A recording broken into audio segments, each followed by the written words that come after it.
Yun, good morning mga bossing. So, nag-load tayo ngayon kagabi ng ating kalapate. So, training nila nga. Last training na nila kasi kinabukasan ay fundraise na. So, sa Poncan Nueva Ecija. So, first lap ng fundraise bukas. So, ang may entry lang natin doon ay si Taiwan.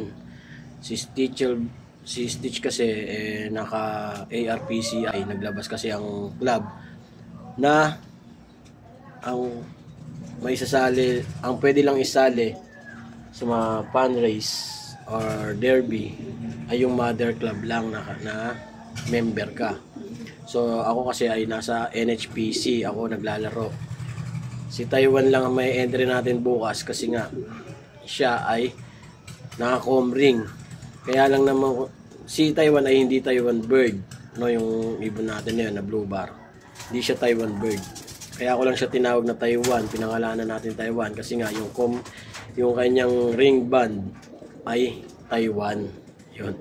So ang inaasahan ko pa naman sana isali ay si Stitch na naka ARPCI. So hindi natin siya may isali, kaya kung sakali makalusot siya, disqualified ka agad yun kapag naisali yun, nailusot. So bali wala rin, useless lang, kaya hindi na natin siya i-entry. Ang i-entry na lang natin ay si Taiwan. So, susugal na tayo doon. Walang linyada yung ibon. Titignan lang natin kung gaano ka siya kagaling. Kung hanggang saang lap siya makakarating sa karera na yon na fundraise. Pero sana umabot siya kahit mga 4th lap, 5th lap, gano'n. So, kapag nag-final lap siya, syempre, automatic kasali tayo sa derby ng North. So, yun lang.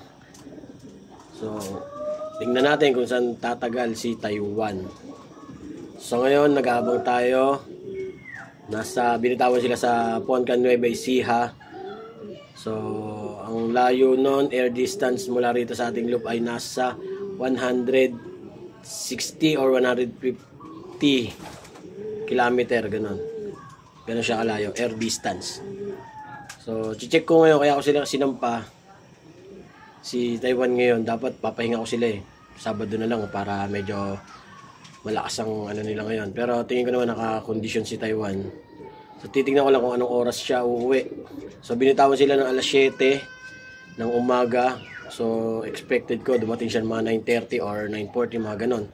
Huwag lang siyang aabot ng alas 10, kundi hindi natin sila i-entry. Yun.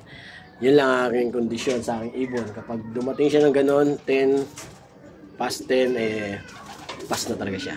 So hindi natin siya i-entry. So yun lang. Update ko kayo mamaya. Goodbye.